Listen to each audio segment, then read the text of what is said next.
O Evangelho de Maria, a mulher que venceu o mal, de Gabriele Amorfi. 25º dia, Mãe da Igreja. Depois de uma ampla elaboração precedida de 2 censos, o Concílio Ecumênico Vaticano II aprovou, em 21 de novembro de 1964, a Constituição Lumen Gentium sobre a Igreja, que continha um capítulo, o 8º, totalmente dedicado à Virgem Maria. Como ápice deste capítulo, Paulo VI proclamou Maria diante de todo o concílio o título de Mãe da Igreja, com a finalidade de reconhecer uma verdade amplamente contida no documento mariano aprovado e que, em parte, compensava os outros títulos desejados por grande parte dos padres conciliares, sobre os quais preferiram não fazer declarações oficiais. O primeiro título era o de Medianeira Universal das Graças.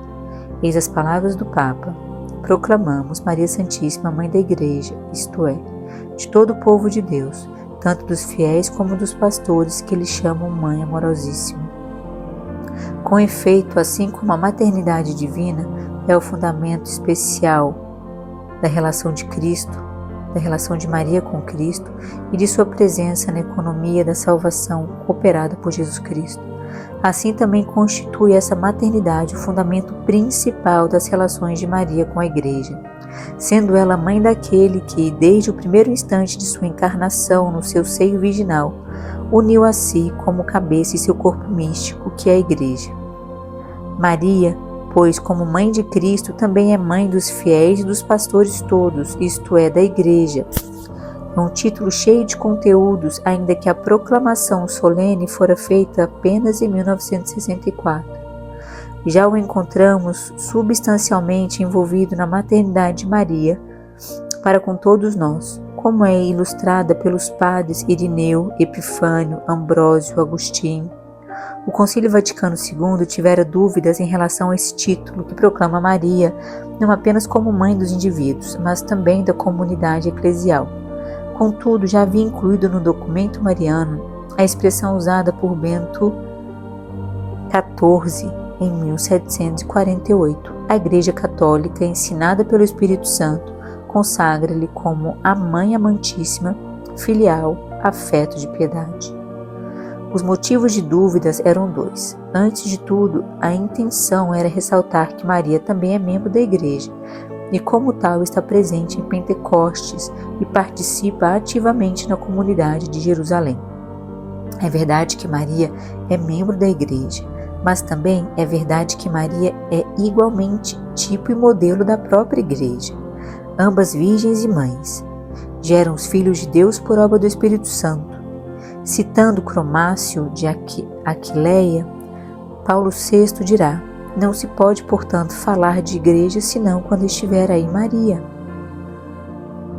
Um segundo temor era o seguinte: que o título de Mãe da Igreja gerasse mal entendimento, como se a Igreja tivesse nascido de Maria e não de Cristo. Esse temor é igualmente justo, mas basta explicar as coisas. Já vimos que o título de Mãe da Igreja poderia gerar confusões muito maiores sem uma explicação adequada. Esse título destaca a cooperação de Maria no nascimento da Igreja e de toda a sua obra. É uma cooperação subordinada e dependente da ação de Cristo, mas é uma cooperação evidente da encarnação a Pentecostes e de Pentecostes a Parúzia. Por isso destaca perfeitamente o papel que Maria desempenhou e segue desempenhando por vontade de Deus. A Igreja foi desejada por Cristo, não pelos homens. É um novo povo de Deus, já que aprove a Deus salvar e santificar os homens, não individualmente, excluída qualquer ligação entre eles, mas constitui-os em povo que o conhece na verdade e o servisse santamente.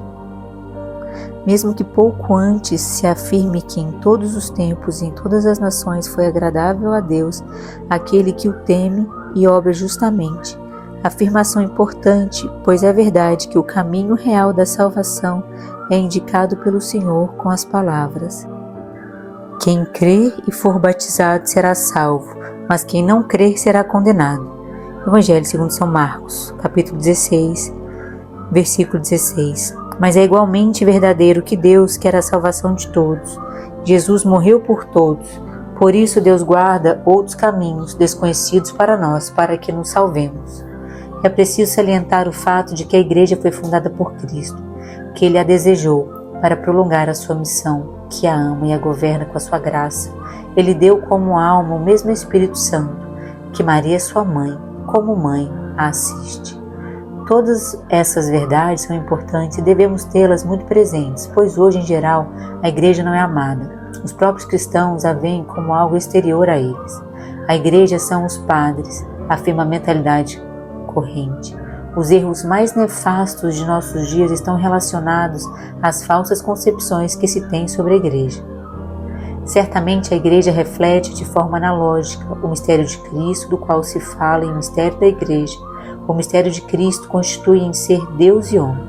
Seus contemporâneos viam o homem como os demais, que tinha necessidade de comer, dormir e descansar.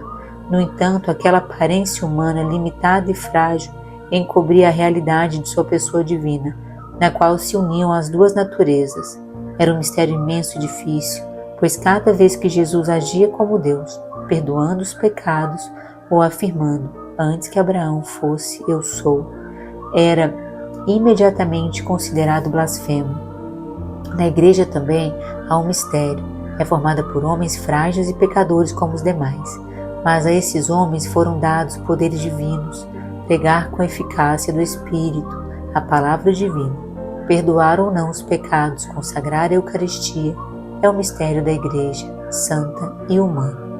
Um aspecto particular que mereceria um aprofundamento especial é que a maternidade de Maria sobre a Igreja não compete apenas aos católicos ou cristãos, mas a todos os homens, posto que a Igreja fora constituída para a salvação de todos. Assim disseram os bispos latino-americanos nos documentos de Puebla, em 1979. 2 pontos.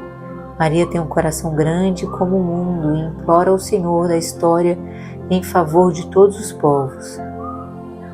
Jesus disse a Pedro: apacenta os meus cordeiros, apacenta as minhas ovelhas. Evangelho segundo São João, capítulo 21, versículo 15 a 17.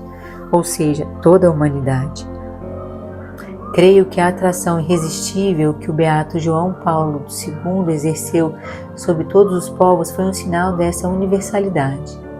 Em suas viagens, como na Tailândia, onde há poucos cristãos, reuniu multidões e em seu funeral compareceram chefes de estados das mais diversas crenças. Não podia tratar-se de uma simples cortesia ao representante dos católicos. Cremos que, graças ao Espírito Santo, todos intuíram uma relação pessoal com aquele padre branco vindo de Roma. São Cipriano afirmava: não pode ter Deus por pai aquele que não tem a Igreja por mãe. Que Maria, Mãe da Igreja, nos faça compreender e amar essa verdade. Reflexões sobre Maria.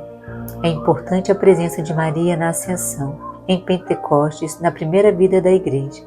Ainda mais importante é a sua presença nesses 2 milênios de vida da Igreja.